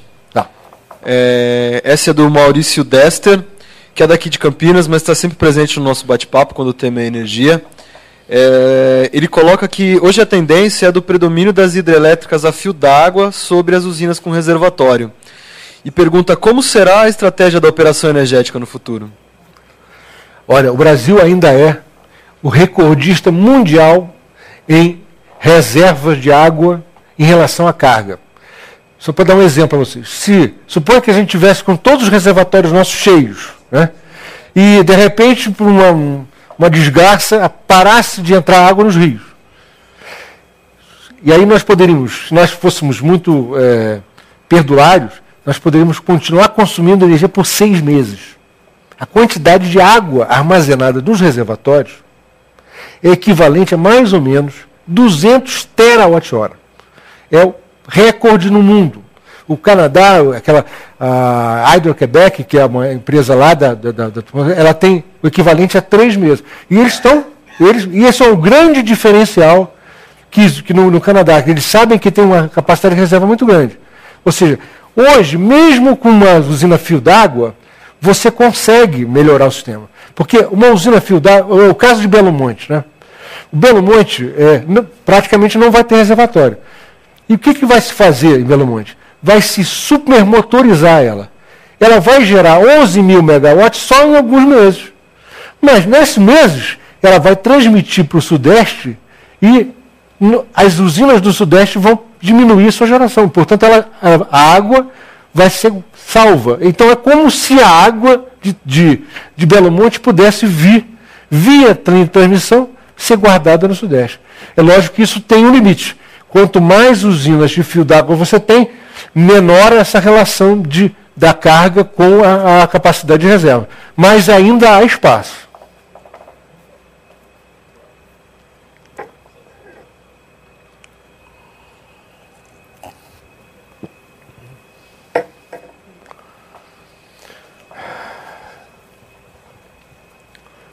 Boa noite, meu nome é Mário.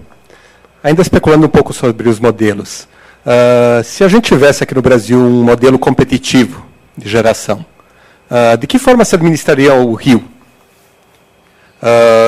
A alternativa seria ter um modelo como dos Estados Unidos, onde estatizado. Vamos dizer, se tivéssemos um modelo competitivo, onde o proprietário da usina participaria do mercado livre, ele seria ainda dependente das usinas a montante. Ou todas as usinas numa mesma bacia teriam que ter mesmo proprietário. Como é que isso poderia ser administrado? Não poderia. Essa foi a sugestão feita pelos ingleses. Eles quiseram fazer com que as usinas competissem, mesmo no mesmo rio. Mas imagina você que coisa. Eu posso fazer uma assim. Olha, suponha que o Brasil não tivesse... Começou o Brasil, né? E vem um empresário e constrói uma usina num rio. Ele olha lá as afluências dele, sabe que as afluências têm um período de cheia e seca, e ele diz assim, olha, eu só posso garantir tantos megawatts firmes, né? E aí vem um cara e constrói uma usina acima do rio dele. E aí ele descobre que esse novo empresário, como ele também tem um reservatório, ele melhora as afluências dele, da usina de baixo. E, portanto, ele passa a ganhar. Então ele diz, opa, eu ganhei uma energia aqui. Só que o cara de cima sabe como é que opera para não ganhar. Então, a primeira coisa seria brigar. Depois sentaria numa mesa e diz, gente, vamos aqui, vamos fazer uma... Então, assim, aí suponha mais um terceiro, constrói não uma usina, não tem turbina, um reservatório enorme para irrigação. Esse cara, também operando o reservatório dele, sabe que ele afeta as usinas de baixo.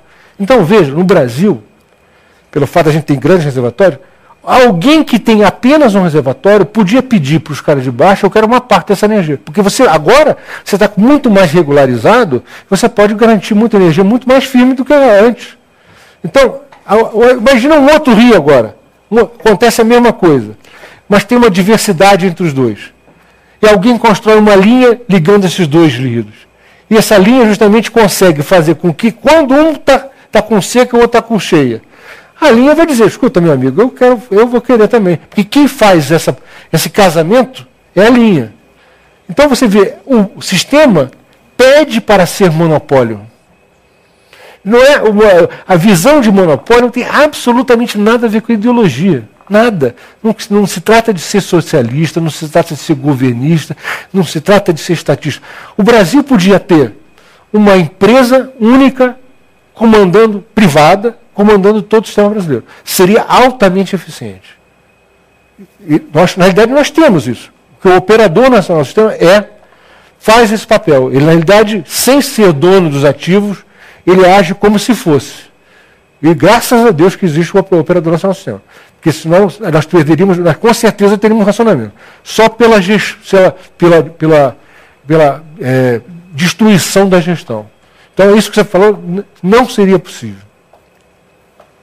Professor, abriremos para a última pergunta e depois para as considerações finais. Professor, uma pergunta do Alessandro, também na internet.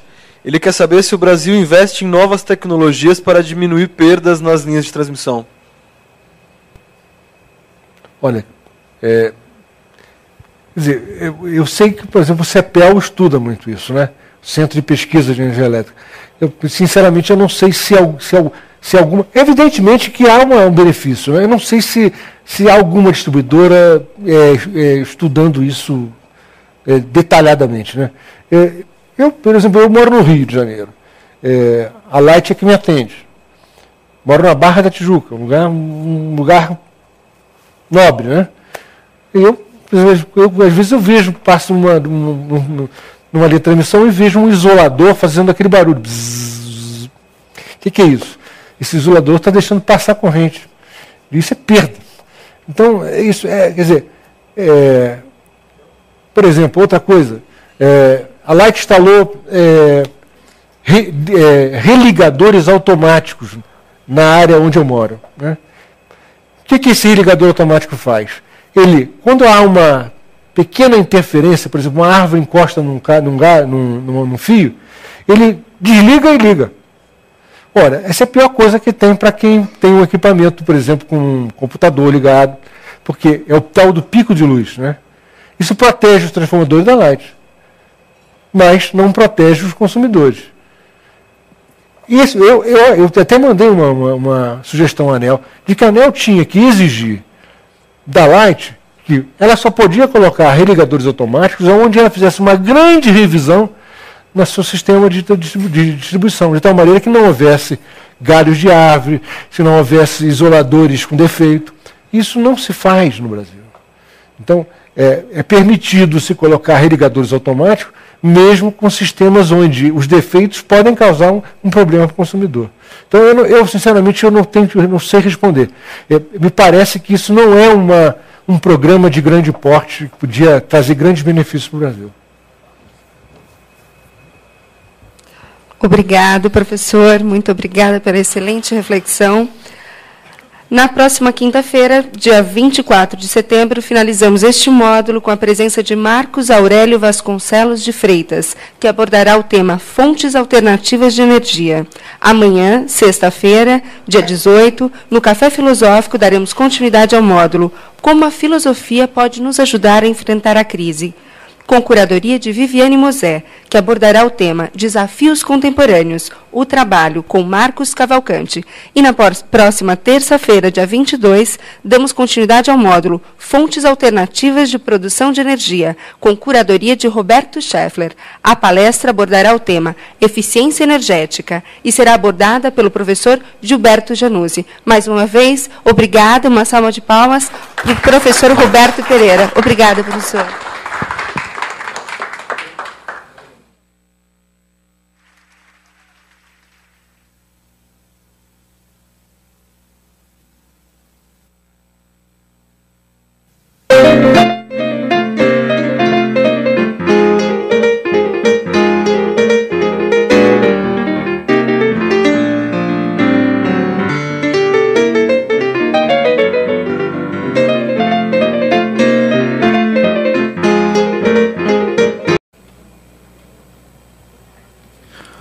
Boa noite a todos, sejam bem-vindos os presentes e os internautas que estão nos acompanhando na gravação do programa Invenção do Contemporâneo. O tema da crise será abordado nos próximos meses em toda a programação da CPFL Cultura. Qual crise? Daquelas que podemos contornar para depois recuperar o equilíbrio anterior? Ou daquelas que nos desafiam a reinventar o mundo? A CPFL Cultura acredita na segunda alternativa. Por isso, em vez de fugir, vamos entendê-la em todas as suas dimensões: financeira, econômica, política, energética, social e psicológica. Há que se poder projetar luz na crise. Hoje damos continuidade ao módulo Esgotamento da Matriz Energética, com curadoria de Luiz Pinguelli Rosa. Geração elétrica e o papel da hidroeletricidade é o tema desta noite e será abordado por Roberto Pereira de Araújo. Roberto é engenheiro eletricista pela PUC do Rio de Janeiro, mestre em Engenharia de Sistemas e Controles pela PUC do Rio de Janeiro, chefe da Assessoria de Métodos e Modelos Furnas Centrais Elétricas, chefe de Departamento de Estudos Energéticos e de Mercado Furnas Centrais Elétricas, professor da Escola de Políticas Públicas e Governo da Universidade Cândido Mendes, autor e coautor dos livros Setor Elétrico Brasileiro, Uma Aventura Mercantil, O Brasil à Luz do Apagão, A Reconstrução do Setor Elétrico Brasileiro e colunistas Canal Energia. Após a exposição do tema, o convidado responderá às questões colocadas pelo público. Os interessados em participar com perguntas, por favor, dirijam-se a uma das nossas recepcionistas e pedimos também que os presentes desliguem os telefones celulares durante o evento. Chamamos agora ao palco Roberto Pereira D'Araújo para dar início ao encontro. Obrigado. Obrigado.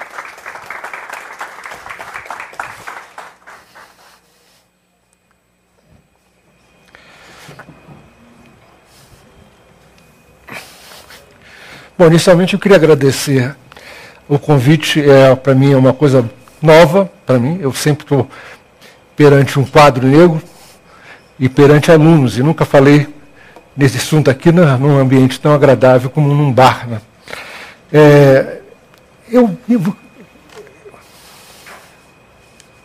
Já está?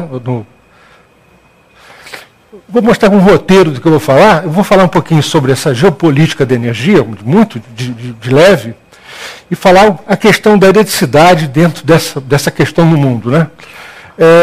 Vou contar um pouquinho rapidamente a evolução histórica do sistema elétrico brasileiro, o anual que tem no mundo. Para vocês terem uma ideia do poder brasileiro, o Brasil tem 18% desse volume. Ou seja, no total de volume de recursos hídricos no mundo, 18% está no Brasil. Ali nesse quadro tem duas colunas. A primeira coluna é com rios com origem dentro do território brasileiro. E a segunda coluna com rios fora do território brasileiro. Então vocês podem ver lá que se você descontar o Amazonas, Rio Madeira, os rios que nascem fora do Brasil, mesmo assim o Brasil é o primeiro colocado. Então o poder brasileiro, em termos de tirar a energia dos rios, é muito grande. E será, e continuar sendo grande, porque o potencial hidroelétrico no mundo continua sendo muito fechado.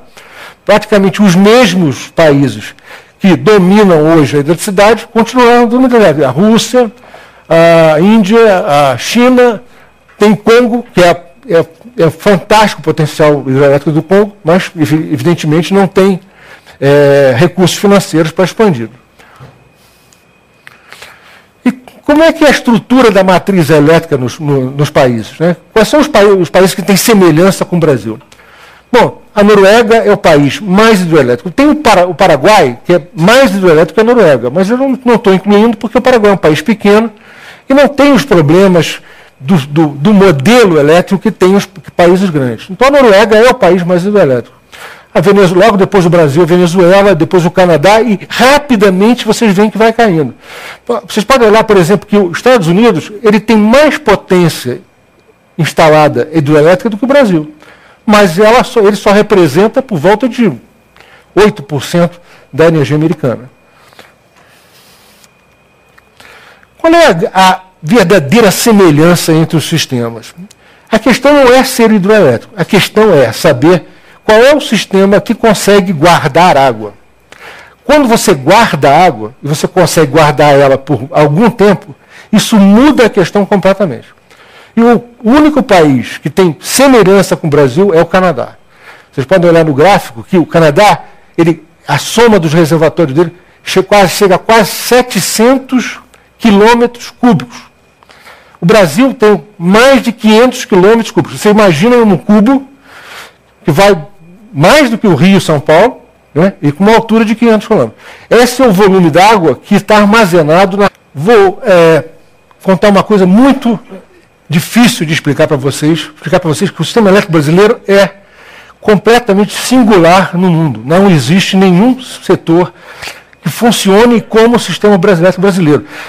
Inclusive há uma implicância de se dizer assim, isso é a jabuticaba que só tem no Brasil. Pois se vocês querem um exemplo de uma jabuticaba, é o setor elétrico brasileiro. Nenhum setor funciona como o brasileiro. Vou falar um pouquinho como é que foi a experiência de implantar um sistema competitivo dentro desse sistema brasileiro. É aí que eu vou mostrar que a grande dificuldade, a grande complexidade, muitos pensam que o setor elétrico, que a competição se faz como se faz na feira livre. Alguém que vai vender energia e oferece um preço e liga a sua usina para vender energia. No Brasil, a coisa não funciona dessa maneira. Depois eu vou fazer especulações sobre o futuro, especulações mesmo, que eu acredito que nós estamos num ponto onde a gente não sabe exatamente para onde é que a gente vai. Acho que nunca a gente teve numa situação como agora, do século XXI. Primeiro porque nós não sabemos o quanto é que dura esse petróleo que a gente até agora a gente consumiu, né? Além disso, a gente não sabe se o petróleo vai ter a mesma importância daqui para frente. Eu, quando ouço essa conversa sobre o pré-sal, eu fico meio em dúvida. Será que o petróleo vai ter realmente essa mesma importância? Além disso tudo, além dessa dúvida sobre essa fonte de energia, que ainda é a mais importante no mundo, nós estamos com essa questão ambiental. Eu mesmo assisti aqui às palestras anteriores sobre o meio ambiente e eu fico assustadíssimo. Eu acho que nós estamos num ponto de inflexão que eu acho que a humanidade nunca esteve, né? Eu acho que a gente vai ter que lidar com saltos tecnológicos, por exemplo. Não sei se vocês já viram, por exemplo, nós já acabamos de ter um salto tecnológico na iluminação, nas lâmpadas econômicas. Vocês já viram as lâmpadas LEDs. São lâmpadas, que por enquanto elas estão muito fraquinhas, mas são lâmpadas que você encosta a mão e não tem calor. Então, a saída, me acredito que seja por aí. A gente vai ter que ter novos padrões de consumo e nós estamos entrando na seara das energias renováveis. Mas eu acho que a grande questão brasileira, essas duas primeiras questões são as grandes questões do mundo, né? A grande questão brasileira, na minha opinião, é essa questão que está aí nesse quadro, que é a questão da desigualdade no Brasil, né? Nós temos um estoque de desigualdade monstruoso. Temos esse modelo centro-periferia, e quando eu falo centro-periferia, não é o geográfico, não, que a gente vê nas cidades, não. É o centro-periferia, ou seja, alguém que está no centro está incluído e alguém que não está incluído, alguém que está excluído. E isso tem, por incrível que pareça, eu vou mostrar que isso tem muito a ver com a hidroeletricidade. Por quê? Primeiro que esse estranhamento que nós todos brasileiros temos, como é que um país tão rico, tão exuberante na natureza, pode não ter resolvido esse problema de desigualdade? E segundo, porque hoje nós somos a 10ª economia mundial. Se você olhar os coeficientes de desigualdade brasileira, eles estão próximos a países africanos. Quer dizer, nós somos um ponto fora da curva entre os países, entre as 10 primeiras economias do mundo. E para mostrar a vocês como é que tem a ver com eletricidade, esse é um gráfico que mostra aí aquela área mais clara. São locais onde os domicílios, só 20% têm geladeiras. Ou seja, são municípios onde apenas de cada 5 domicílios, um apenas tem uma geladeira. Não está se falando aqui sobre TV de plasma, nem LCD, nem ar-condicionado. Está se falando de um eletrodoméstico essencial, de poder guardar comida de um lado para o outro. Portanto, nós estamos com um problema seríssimo, porque nós temos que crescer para atender essas pessoas, então temos que atender essa energia que será crescente, e temos a pressão toda do meio ambiente nos dizendo que a gente tem que consumir menos. O Brasil se orgulha muito de ter fontes primárias renováveis. O mundo tem 13% de fontes renováveis e o Brasil se orgulha de ter 44%. Os países da OCDE têm menos ainda, tem 6,5%. Agora, é preciso entender o seguinte: fonte renovável não quer dizer que não polua. É preciso não confundir duas coisas. Bom, primeiro que a hidroeletricidade é uma fonte renovável. E tem muita gente que não quer que se construa uma hidroelétrica na sua redondeza. As usinas eólicas, por exemplo, elas ocupam áreas enormes. Eu não sei se vocês já passaram ao lado de uma fazenda eólica. É de ficar surdo, né? O ruído é muito grande e os pássaros também não gostam das usinas eólicas. A energia solar, que é tão cantada como super limpa, para produzir o painel solar, o painel fotoelétrico, você usa elementos que são altamente poluentes, arsênio, cádmio, silicone inerte. Quer dizer, ela não polui na operação, mas ela polui na produção.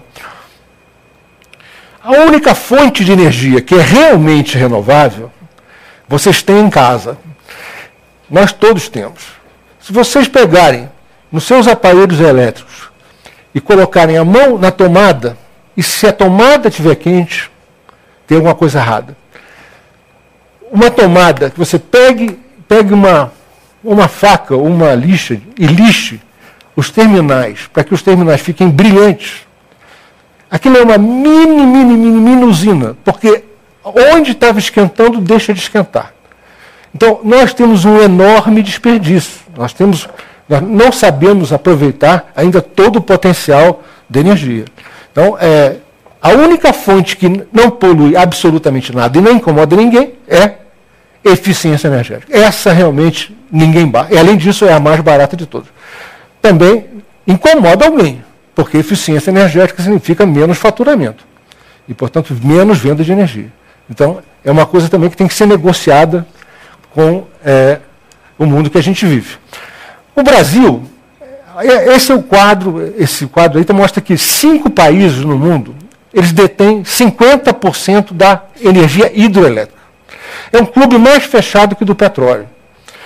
Vocês veem que tem mais 5 países ali, Noruega, Japão, Índia, Venezuela e França, que pega mais um pouquinho, mais um terço ali. Ou seja, todos os outros países dividem os 34% que sobram. É altamente concentrado o poder de gerar hidroeletricidade. E o que é geração hidrelétrica? Geração hidrelétrica nada mais é do que energia solar mais gravidade. Por quê? Por que você tem rios? Né? Simplesmente há uma evaporação nos oceanos, chove, e graças a Deus os ventos levam as nuvens para cima do continente, isso cai nos continentes e uma parte forma os rios e lagos. Aquele número que está ali, mais ou menos 42 mil quilômetros cúbicos, é o total de volume da